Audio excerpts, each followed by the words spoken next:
Hi, welcome to the Ellis Talker Show. I'm DV LeBron. Do you have construction needs? Maybe your roof was hit in maybe a recent storm or something? Check out K&H Construction. They're a local company. Chris Helms, he was born and raised in Waxahachie. He could hook you up. Let him know DV LeBron sent you. Today, my very special guest and back guest again on the show is Mr. Alan Lazaros, and even better, his better half, Miss Amelia Smith. How are you? Hello, we're wonderful. Thank you for having us. Thank you for coming on. When I was having conversations with Alan about life, we were talking about his resiliency and how he pulled himself out of stuff. I couldn't help but notice, and then we ended up talking about the role of a wonderful person or that wonderful person in your life. For me, it's my wife, and we'll go into that. But for you guys, it's you guys' relationship with each other, and you took it one step further. You went ahead and you made a podcast on it, on a conscious couple, which is something that, and I told you this online. This is something that's different for your generation, for in a time when things are so disposable. The Tinder generation, they didn't even have that when I was when I started dating. So in these changes and stuff, the fact that you guys are intentional about being with each other, about understanding what each other's going through, listening to each other, and all that stuff. I wanted to have you on and kind of talk more about that. DV, thank you for having us. We really appreciate it. And so Emilia doesn't know the conversation you and I had. You were also talking so positively about your wife, and you've been married, I think, 25 plus years, something like that. 27 years. Congrats. And so that's why we're here is how do you take the unconscious stuff of autopilot that's going on in the world of, to your point, Tinder, all these dating apps, all that kind of stuff, and how do you bring it old school back to the fundamentals that actually matter? Because Emilia and I, we talked recently about how much nicer it is to know that you found your person, because now you not only duplicate your efforts, now I can achieve 10 times more with her than without her.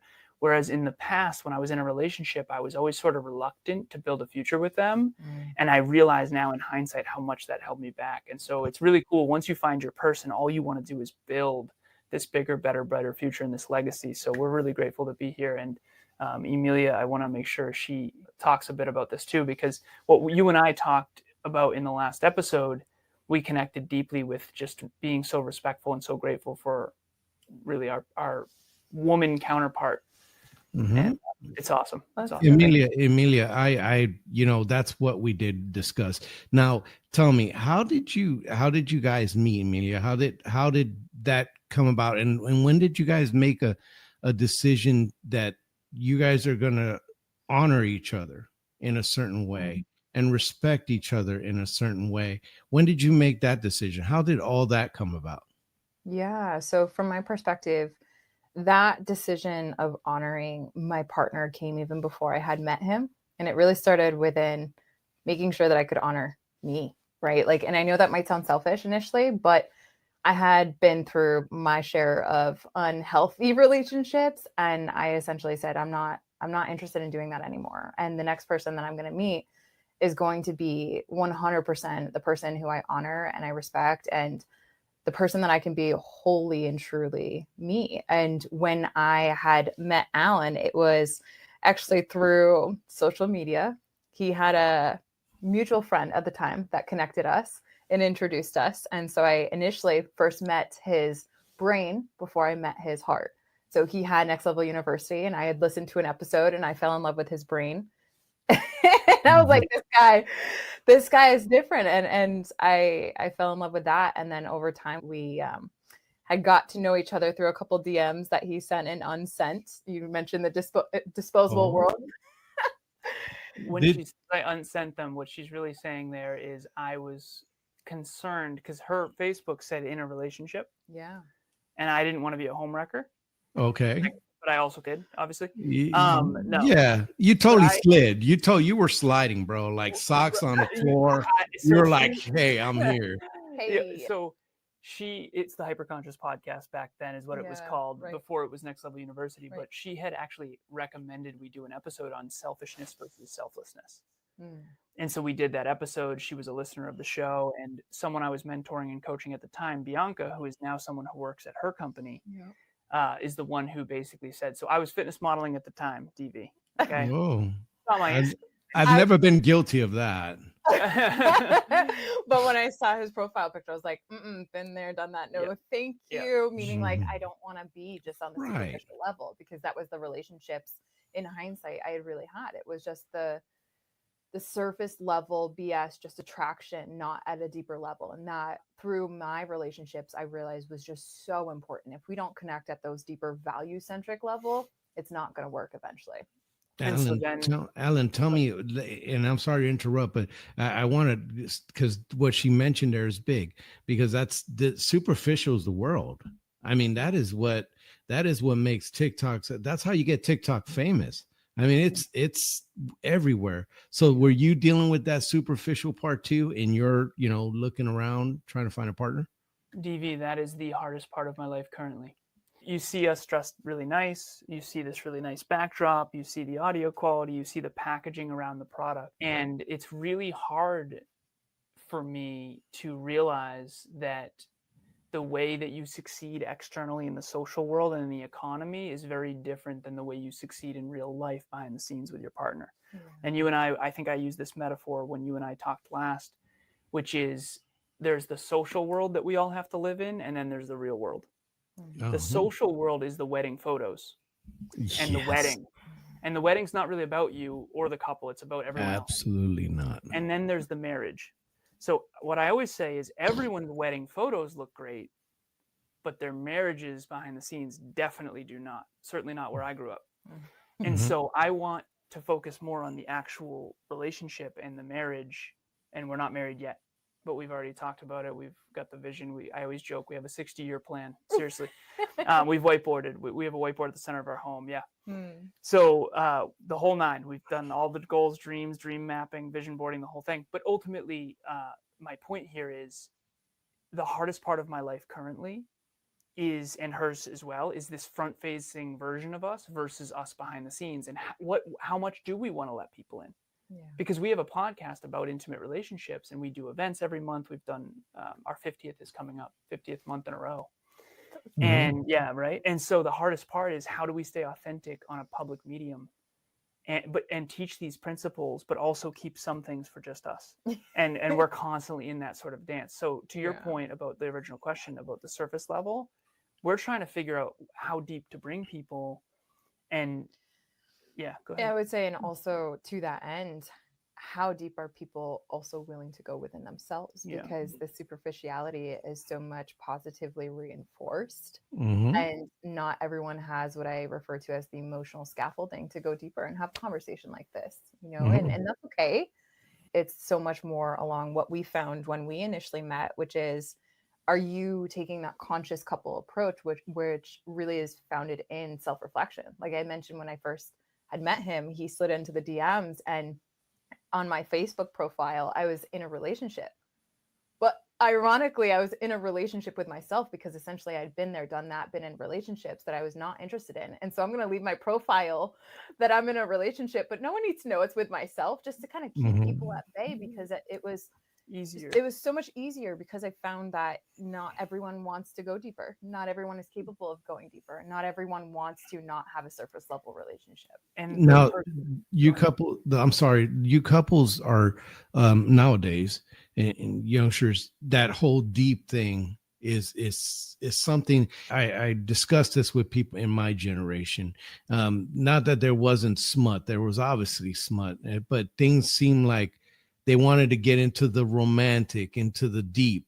In your generations and beyond, it's like, I'm going to take you to the bed. I'm going to go, and it's just, it goes into that, we had hungry eyes. You guys got something different, so it's a very different, it's a different, music, right? Yeah. It's a very different generation. So, deciding that you want to dig in deep, when you guys decided that's what we're going to do, when that clicked off for you, where did you start on that? Where did you go? For us, it clicked, like, to her point, before we met. DV, I'm not kidding. So I had been in plenty of relationships at this point, 3 really long-term serious ones, and then several between each, sort of doing the thing where you date around, try to meet your person. And prior to meeting Emilia, I had reached this tipping point of, I am sick and tired of this. If I have to be alone forever, I will. I'm going to find a woman who has bigger goals and dreams than I do. And my business partner at the time, Kevin, this is long before Emilia came into the picture, she said, who the hell has bigger goals and dreams than you? And he genuinely was like, good fucking luck. Pardon my French, by the way. Please edit that out. No, you're fine. Yeah. And I said, it has to exist. It has to exist. And I no joke, probably 8 months later, Emilia and I connected. And from the very first date, I'll never forget it. We were driving from axe throwing. We went axe throwing. And I was vulnerable, and I said, this is the best first date I've ever been on. And she luckily I was like, said, me too. Me too. Yeah, me too. Nice. And nice. We have been unbelievably inseparable ever since. We audioed each other every single day. I mean, it's really been, we joke, we would have made fun of us. Yeah. Like back in the day would have been sick. Yeah, exactly. Past us. Yeah, past us. We make past us sick. Yeah. No, but to go back to the original thing that I wanted to share there too was Bianca, she works on her team. She was my client at the time. She still is my client. Bianca was the one who told her that I was more than just a Ken doll. She's like, give him a second chance. Give him a second chance. I'm like, all right. Because in her defense, normally a man who looks like me would be a meathead. Yeah. And she didn't want another good-looking meathead. Yeah. Right. And so it was really, really good for us to connect. And we went deep very quickly. And quite frankly, 2 weeks later, I was at a barbecue. I brought her to one of my hometown friends, and people thought we were married. Yeah. And that was 2 weeks in. Newlyweds. They literally thought we were newlyweds, and they thought we were married. I love that. And that's how, and ever since and they were like, that's not going to last. Good luck. Yeah, exactly. Like, here we are. Yeah. 5 years later. Almost six. Yeah. Almost 6. So the one thing that I've learned about the relationships, marriage, for me, marriage has been marriage my whole adult life. And so marriage is, marriage is looking at that person that you don't really like that day. You didn't really like the day before, but you absolutely would possibly, you would die without them. You love that person. That is your person. So regardless of where you're at in here or in that space that day, the overarching thing is that that's your person and you're going to choose that person. And so sometimes my wife did it better than I did. Most of the time she is the greatest thing that happened to me. And she is the rock. She is the woman who raised my children, who was there when I was off at war. I never had to worry about my babies or my home because my wife, she was there. So that's one less thing I had to worry about. So she, she's pretty amazing in that. And then she did, we only knew each other about 2 weeks, 3 weeks. We were 20 and 21. And we just, so I wanted to, so here's my proposal. Most people get on a knee. And I just looked over at her one day, and we're going to a grocery store, and I'm just looking, and I'm loving the whole domestication, and I'm rolling with the cart, and I'm just rolling it, and I'm like looking at her, and I said, I don't need 5-10 years to figure out that I want to spend the rest of my life with you. Why don't we just skip the bullshit and get married? That was my proposal. And she was like, well, yeah. And we were very much what you were talking about, that geeky would have just, we were very much, she would leave me little messages on the ship. So there was a little messaging thing. They would literally write on these little papers and hang them up on hooks on the entrance of the ship. Yeah. And so I would walk all the time to see if there was messages, and they'd either like give me the no or there's something from this. So I'd walk through, it was a big ship. I would haul butt to get a note. I just miss you today. And they would of course make fun of me. But those geeky things, there's those times, and then there's the hard times, and things that you do, like what you're doing. Those are the foundations. Those are the you lay down the groundwork of respect. So when you come into that situation where things are come awry, you can lean, you have something to reference, and you guys are making that reference. Do you agree? DV, one of the things that I've found, we've been coaching couples for coming up on 5 years now. Married couples, some of them have been together 13 plus years, the whole nine. And you mentioned the word respect. One of the hardest parts of my past relationships, probably the hardest part for me, was that who they were as an individual didn't inspire me and motivate me to be a better person. My favorite part about Emilia, I remember I have one past partner, I'll keep it anonymous. I would literally have to like find things to think of that were good. Well, she's really funny. She dresses really nice. She's very attractive. Those things I would have to find because I cannot be disingenuous. I can't lie to myself or others about anything, like to a fault. And with Emilia, I was so praising of her on the show that we did before because that's what I actually believe. I remember with exes, it would be like, she is funny. Yeah, like she's really funny. Don't you think? I can't say right? trying to convince I yourself. can't say she's hardworking because she's not. She's kind of lazy. Not Emilia, but my ex. Mm-hmm. I can't say she's that good of a person because she's kind of a spoiled brat, to be completely honest. And I just remember now that I've coached couples for 5 years, this is what I would say, and it's not going to be easy to hear for anyone out there watching or listening. Emilia on her own, who she is as a person day to day, and I live with this woman, I watch this woman, who she is as a person on her own accord actually makes me want to be a better person.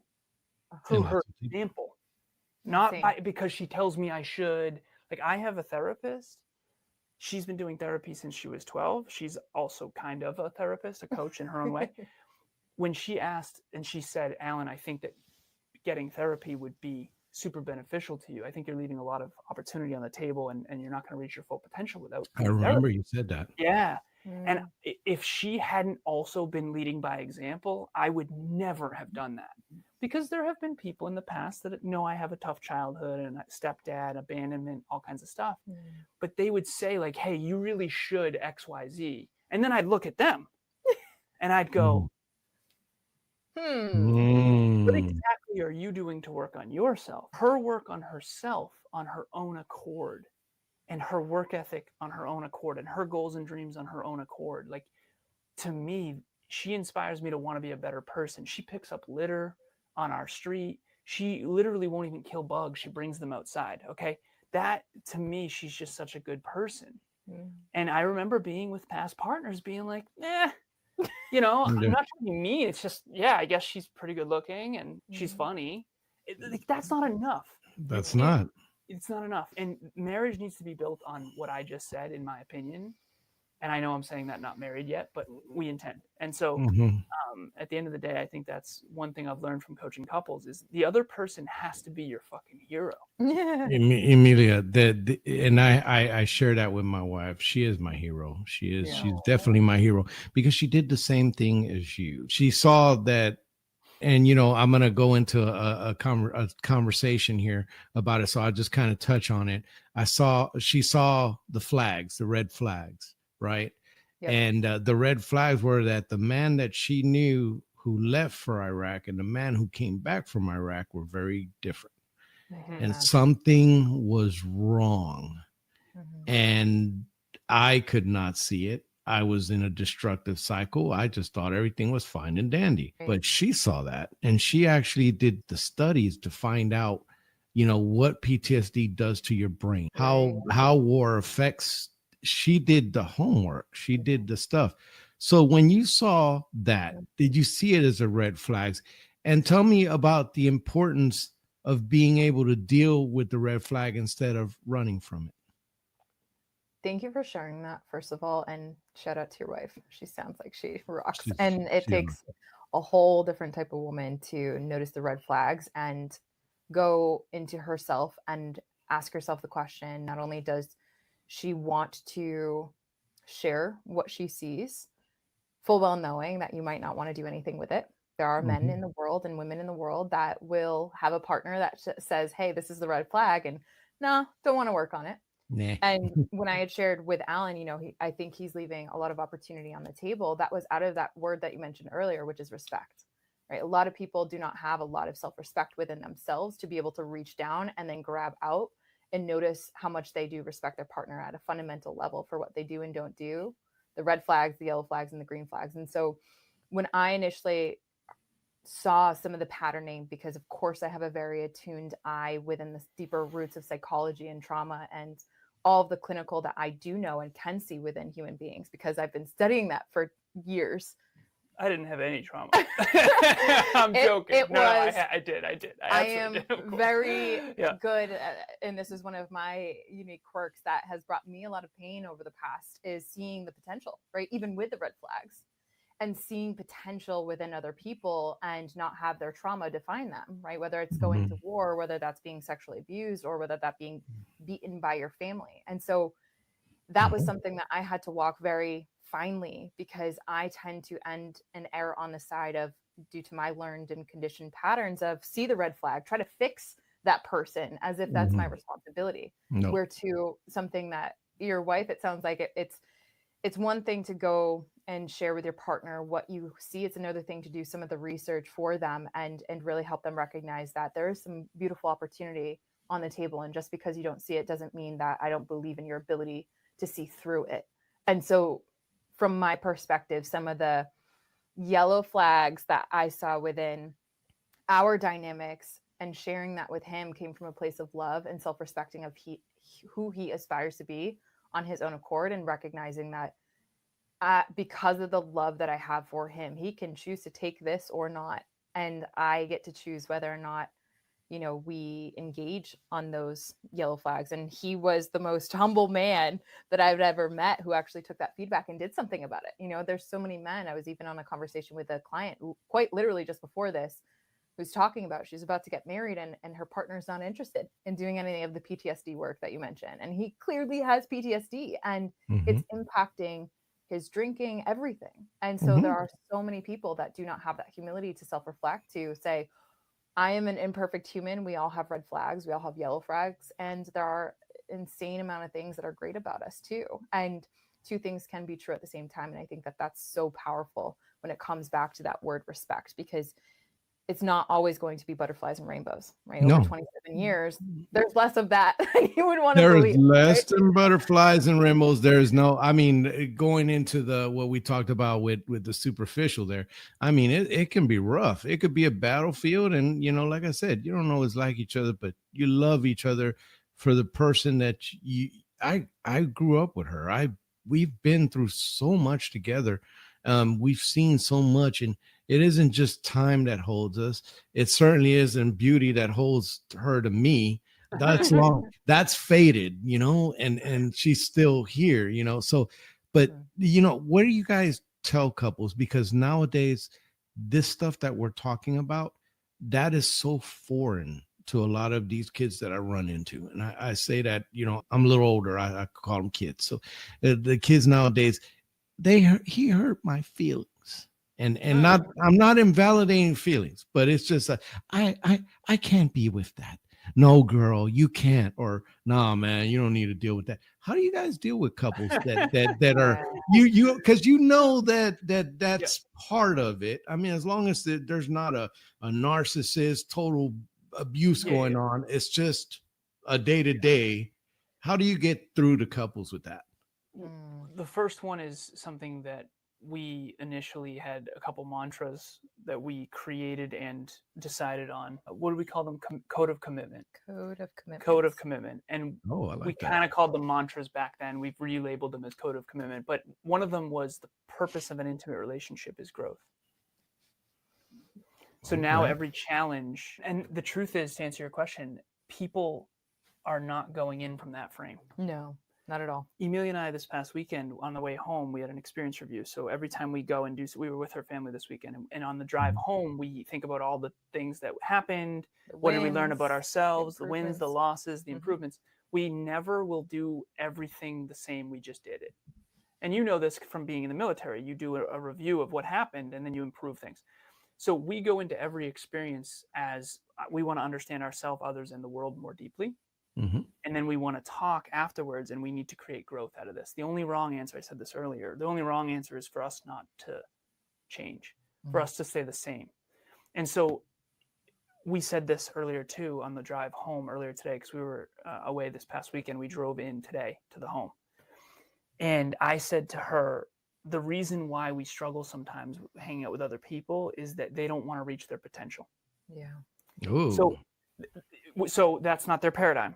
Right. Emilia and I, we both on our own accord prior to meeting each other, our number one priority in life, the meaning that is life, is to reach our own unique potential and to have the greatest level of contribution that we can have. So growth was the paradigm that we had prior to meeting each other. Growth.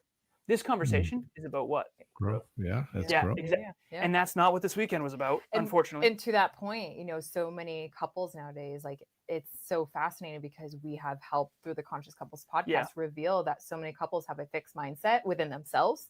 And of course, they're going to bring that into the we, right? Yeah. If you have a fixed mindset within yourself, you're not able to be reflective. You're not able to take a piece of feedback, right? To ask your partner, what are my red flags?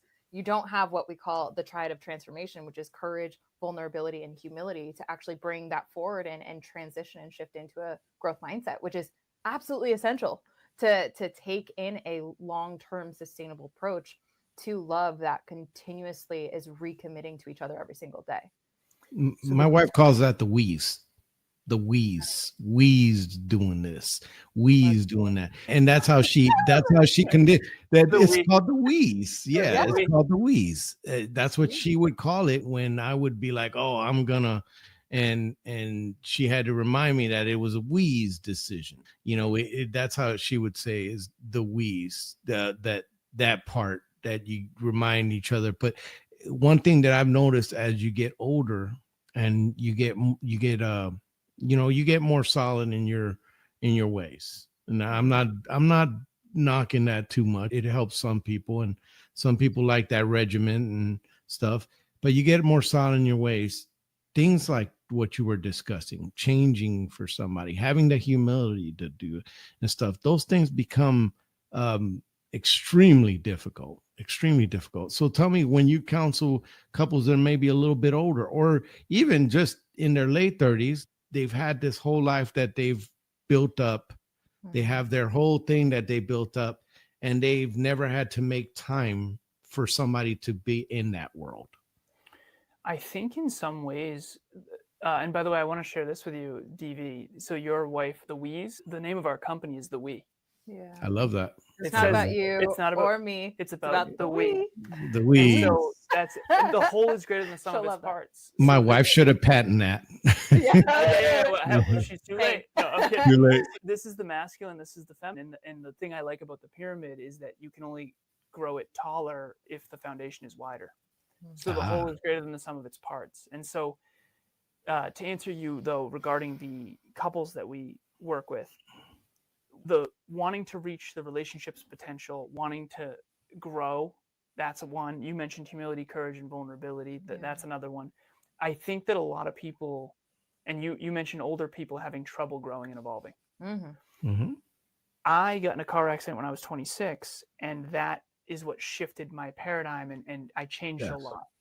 Okay, what I think is true, and I think this is what therapy does really well at, is so my car accident, when I faced mortality, got me to contemplate my existence. The term is existential. So Emilia and I are constantly bringing things up that are causing us to question ourselves, not from a place of attacking each other. But when we have a conversation about this past weekend, we had to contemplate, like, do we ever want to do that again? And if so, what do we want to change? What would we go back and do differently? That's a very existential conversation. What is the point? What is the point of life? What does this all mean? We are always having those existential conversations. Exactly. Yeah. It's a big question to have that a lot of people struggle with. It creates uncertainty. So we're all clinging to certainty. And what happens when you have a relationship with someone where one person changes and the other one doesn't? How do you bring that up in a conversation? And so I'll tie two answers together. So you had talked about earlier generations or younger generations, our generation and Gen Z, Tinder, Hinge, quick relationships, boom, boom, boom. That's a pleasure-centered paradigm. they think that life is supposed to be a honeymoon phase. Oh yeah. There's All a reason day. we call it a honeymoon phase. It's a phase. Now, we talk about designing a honeymoon life. However, Mhm. the way that you do that needs to be rooted in reality. Yeah, not an expensive growth. Exactly. And the Or only pain. way you can have a honeymoon life is if two people are fulfilled and growing and contributing. We have to both have meaningful lives in order to have a great relationship. So the you can't teach old dogs new tricks thing, you can, but it's way harder. And in therapy, I think that therapy creates mini traumas that then get you to question your existence, which then Mhm. gets you to actually course correct. Because I think most people are on autopilot doing this, and they're Mhm. just constantly farther and farther and farther. So, 5 months, 5 years, 10 years, 15 years, all of a sudden you don't even like each other, never mind love each other. And now you drifted so far apart. And so, and it's really important. What we see is to have those conversations along the way so that you can realign. And so we do this instead. And the yin and the yang, make sure your yin is yanging, is something like we playfully say. And so, but these deep conversations have to be the core. You guys. Because if you don't have deep conversations, you're basically drifting apart by default because you're just two dynamic human beings. The world is changing rapidly, and you just aren't checking back in on the fundamentals. Yeah, the Yeah. only thing that is certain that I would add to that is the only thing that is certain is change. And so what we do with those couples that are set in their ways and or have been brought up to be in their own patterning, for lack of better words, right? It's like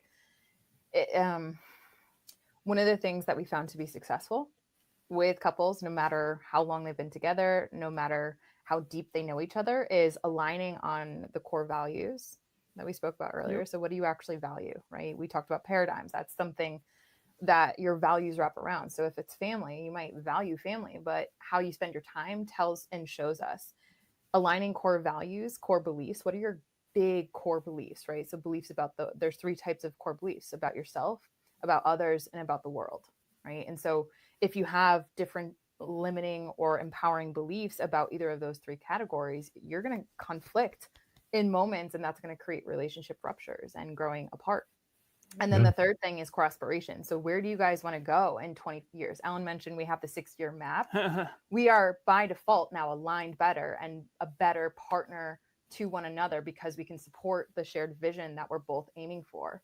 And so many couples, whether they're stuck in their ways or whether they're just trying to figure it out, is so surprising how little alignment there is on the core values that they have, right? Again, that would require self-reflection.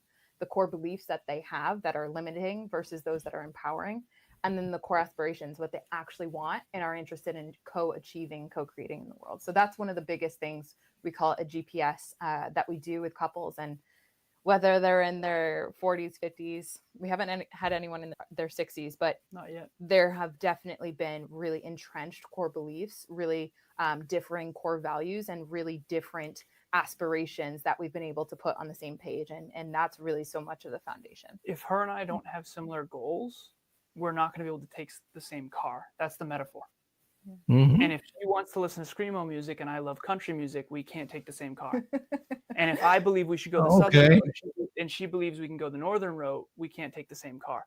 Most couples don't agree on the car, don't agree on the music, and don't agree on the destination, and then wonder why they fight. They say agree to disagree. Yeah. We believe so Terrible deeply idea. in integration. Yes. Rather than that. So. Agree to disagree might work with an acquaintance. Yeah. But if you live together, you guys better get on the same page. That's why elections, I know you talk politics, we're not going to go too far down that rabbit hole, but the US election caused a lot of trouble with our clients' relationships because they wanted to just agree to disagree. Listen, there's a core value and core belief respect. going on here of respect. Yep. And like if all of a sudden I decide to start binge drinking and smoking cigarettes, like Emilia should leave me because I value health, and that's the truth. I actually believe that she should. Well, first she shouldn't just leave. She should try to help first. Yeah, I'm like, I've been talking to these people about these people being, good on the couple things, and this guy's just like, yeah, just cut and run. Yeah, you know what I'm saying. But the truth of the matter is, like, if I were smoking cigarettes, binge drinking on the weekends, not respecting her or myself, she should not want to build a future with me. And I do agree in that I have the humility to say that she shouldn't just up and leave. Obviously, she should try to help me a little bit, but she's got to draw a line somewhere and have the self-worth to say, listen, Alan, this isn't the life that I want. And that's where with couples, when they do have conflicting core values, core beliefs, or core aspirations, that's where the work comes in, right? So can you have a relationship conversation about the relationship and maintain composure, be self-regulated, be open and curious about your partner's experience and why they're going through that? Because if he's smoking and drinking, I would get curious and ask, what's underneath that before any sort of snipping ties and disposability. And unfortunately, a lot of relationships that we find, and again, I just got off the phone with a client that's all around this. We were talking about this, is so many conversations about what bothers you or things that are impacting you that your partner is doing. Those never get brought up. And then eventually the snapping point comes, and that's when those cords get snipped. And unfortunately, it really comes down to how few skills, communication wise, self-regulation wise, emotional intelligence in a nutshell. I could go into 1,000 different skills that are underneath that, but so few of us are actually taught and on our own accord learn as adults those skills that are absolutely essential for healthy conflict and relationship dynamics. And when there is a rupture, right, you feel disconnected, how to repair a rupture in a really positive way. And so I love the way that you guys have put this together. I really do. And this is why I wanted to have you on. I mean, 8 years ago now, and I told you this, Alan, it was faith for me. It was Jesus Christ for me. That's not for everybody. And I told everybody in the podcast, I don't care how you get there. Just don't stop. Just don't give up. Just get there. If it's screamo music, get there. For me, everything else didn't work. I embraced that hedonism, like me and Alan had talked about. It needed to be God for me, and so I look at the world through a lens of Him and His teachings, and so I look at the things that you talk about, and I see a lot of the stuff in there, the stuff that I've read throughout this journey of faith, and what He describes as as His plan for marriage, His plan for relationships throughout the Bible, what He talks about. And so I love seeing that you guys are getting there, albeit in a different way, but you're getting there. You're getting there. That you're respecting each other. You're giving a respectful deference to each other. And it's just because of that, nobody's taking advantage of nobody. You guys are just working and symbiotic, and it's working. But on my show, my guest has the last word. I know we're running out of time. I could speak to you forever, Alan. We get along like that, Miss Amelia. So I'm just going to go ahead and shut my mouth. You guys talk about the show real quick, and we'll wrap it up. Thank you so much. Ladies first, my love. I'll wrap us in a bow. Oh, okay. Okay. Okay. So with that being said, for anyone that is listening, and DV, thank you so much for having us. I think that whether it be through your faith lens or whether it be through whatever lens that you want to get there with, I think that relationships are so foundational to who we are as human beings. And when you can have that conscious coupling, that's going to make your life better, right? Because you're taking a more conscious approach. And that's what we do at the We, and that's what we're doing here. And whatever that lens is, get there. I'm right there with you. And that's what we do. And so whether it's core beliefs, core values, or core aspirations, get there, have an open mind towards it, and encourage each other to get there. Yeah. Nice. So how would I wrap this all in a bow? First of all, thank you for having us. We appreciate it. We are honored. Thank you. For anyone out there watching or listening, you're going to be in relationship. And quite frankly, it always comes down to 10 years ago, I started a company called Alan Lazarus LLC, what you'll never learn in school, but desperately need to know. And desperately was all caps. And I think that's still sort of the mission I'm on. I did not see any positive relationships growing up. My mom and stepdad did not get along. And that's a polite way to put it on a public medium. And who they hung out with, same deal, like attracts like. And I remember thinking, you guys don't even like each other, never mind love each other. And I remember thinking marriage looked horrible. To me, marriage looked terrible. They were just unhappy marriages. Marriage is not bad. there are some people that are just wildly unhappy in marriages. And so at the end of the day, we were never taught in school how to have a healthy, intimate relationship and how to be humble and courageous and vulnerable and how to have these deep conversations. A lot of us know more about sports statistics than we do about our own careers or our own partners. And at the end of the day, thank you so much for having us. I've learned a ton over the last 5 years. I was the math and science guy. I was the external world global economy guy. And starting this company with Emilia, we've basically done 50 virtual events where we unpack these deep things. And we've only given a small fraction of that here. So if you're interested, if you want to reach your potential and your relationship's potential, please reach out. I'm sure you'll put our links in our the show notes here. But ultimately, intimate relationship, if it's about growth, all of a sudden every conflict and every challenge becomes an opportunity. Right. If you believe that a relationship is supposed to be easy, it's supposed to just work, and you're supposed to just get along for 10, 20, 30 years, you're in serious trouble. And you need to, the only way our relationship is so magnificent is we work on ourselves and on each other every day. We choose our hard. Every day. And she works on herself every single day. And I work on myself every single day. And quite frankly, that's why our relationship's awesome. And I've been with someone in the past who didn't work on herself at all. And it was terrible. Oh, it's awful. It was terrible. And so at the end of the day, you can only have as good of a relationship as you work on yourself. And so obviously you and your wife have done that over the years. You've 27. grown. You are one of the small percentage of men that had a therapist and did therapy. So it's tacos. It comes down to tacos. She loves tacos and I get tacos, and you know that's what keeps it going, right? Just a simple formula right there. So I will be praying for you guys, and as the great Beyonce said, you got to put a ring on it, dude. Yeah, I'm an old guy. I'm an old guy, so I'm gonna come directly at you. You know, that's what we do. That's what we do. It's all in the roadmap. It's all. We're in the well, same you know road. what? We're headed to the same destination. Yeah, anytime now to that destination. Yeah. Get in that Ferrari and let's go. All right, you guys take care. God bless you guys. You take care. It was such an honor. Thank you. Thank you.